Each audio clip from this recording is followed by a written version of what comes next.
দাসী এখন বলা বলি করছিলে বলছিলাম 1 মাসে 2 মাসে গেলে কি হয়? হ্যাঁ রানীমা, আমার গর্ভে যে সন্তান এসেছে তাকে তোমরা জানো? কি বুঝাও?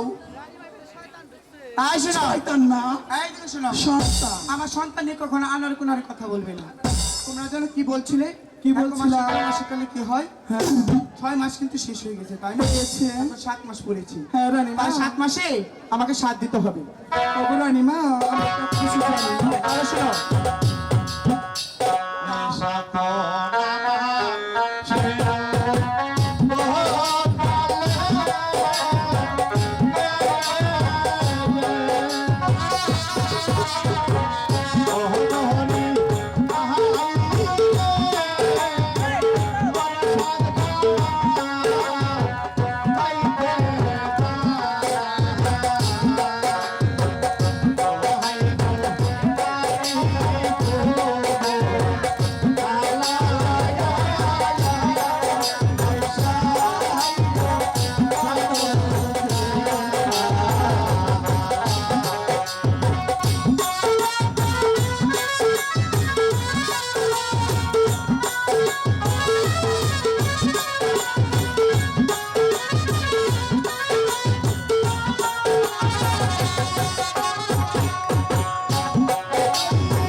যে আর সহ্য হচ্ছে না।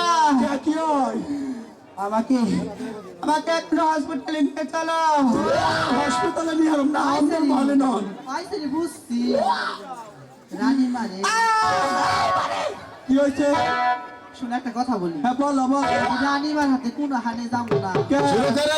কি পারবো কিবা করে। কি করে? আসো না, হ্যাঁ, কোন? তোমাদের বকবকে আমার আর সহ্য হইব না। বুঝতে বুঝতে না। আমরা এক্ষুনি আমার বকবকে নিয়ে চলো।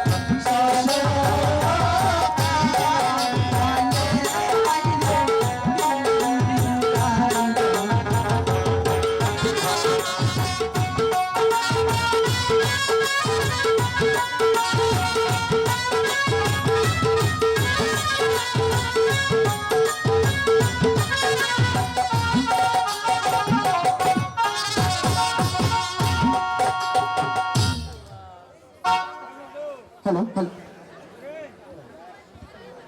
হ্যালো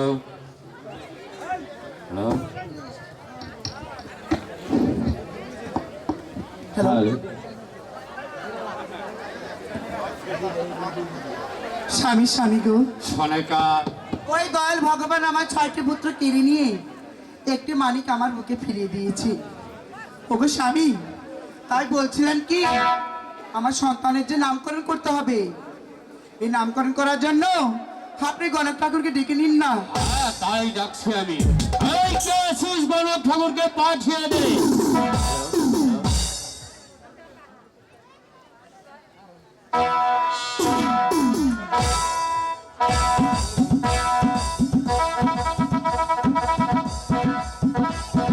নমস্কার নমস্কার সদাগর মশাই। নমস্কার।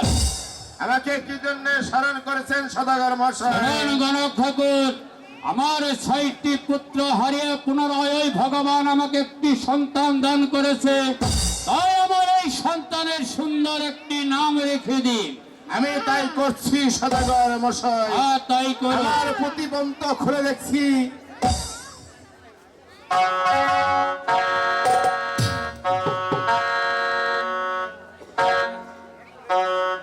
সদাগরের হয়েছে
সদাগর মশাই, আপনার নাম হলো চাষ সদাগর।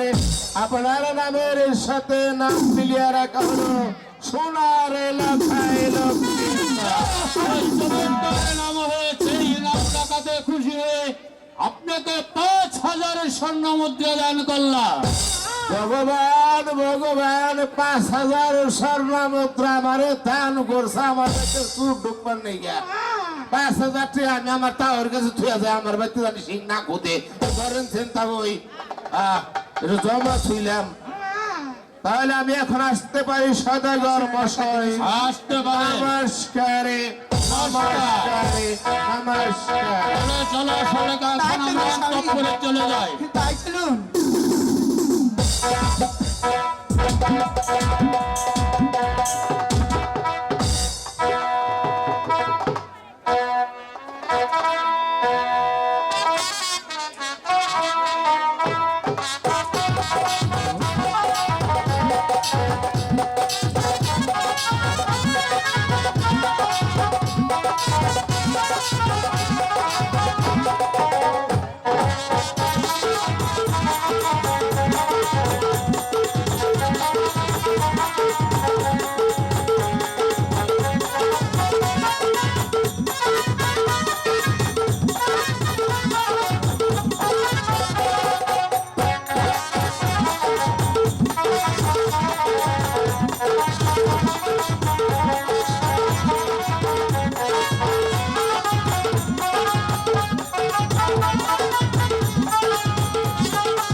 স্বামী স্বামী গো, অনেকা দেখতে দেখতে আমার পুত্র লক্ষিন্দর প্রায় বড় হয়ে গিয়েছে। হাত অনেকা তাই বলছিলাম কি, আপনি যদি অনুমতি দেন আমাদের পুত্র লক্ষিন্দরকে পাঠশালাতে ভর্তি করতে চাই।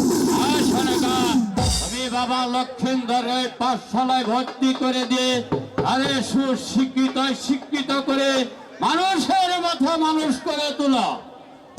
ঠিক আছে স্বামী, আমি আপনার আদেশ যথাযথ পালন করব। মা মাগু, বলো বাবা লক্ষিন্দর। আমি কিন্তু ওই দূরের স্কুলে কিছুতেই পায়ে হেঁটে যেতে পারি না। না বাবা লক্ষিন্দর, তুমি হাঁটতে শিখেছো, বুঝতে শিখেছো, তাই তোমাকে পায়ে হেঁটে পাঠশালাতে যেতে হবে। আমি যেতে পারবো না। আমার হয়েছে যত ঝামেলা, কি যে করি না এই ছেলেটিকে নিয়ে। শুনো লক্ষিন্দর, শোনেন মাগো,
আচ্ছা বাবা লক্ষিন্দর, তুমি যখন এত করে বলছো তোমাকে পায়ে হেঁটে যেতে হবে না, তার জন্য আমি একটি দাসীকে ডেকে নেব। কোথায় কোথায় দাসী?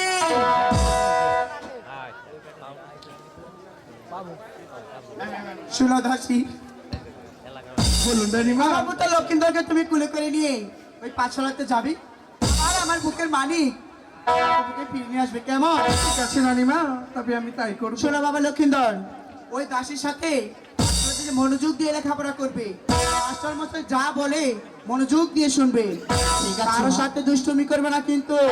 না মা, বলে রাখলাম।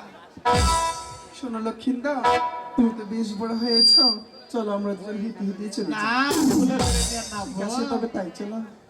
এটা খালি একজন মানুষ হইয়া তুমি কল্পনা লা লা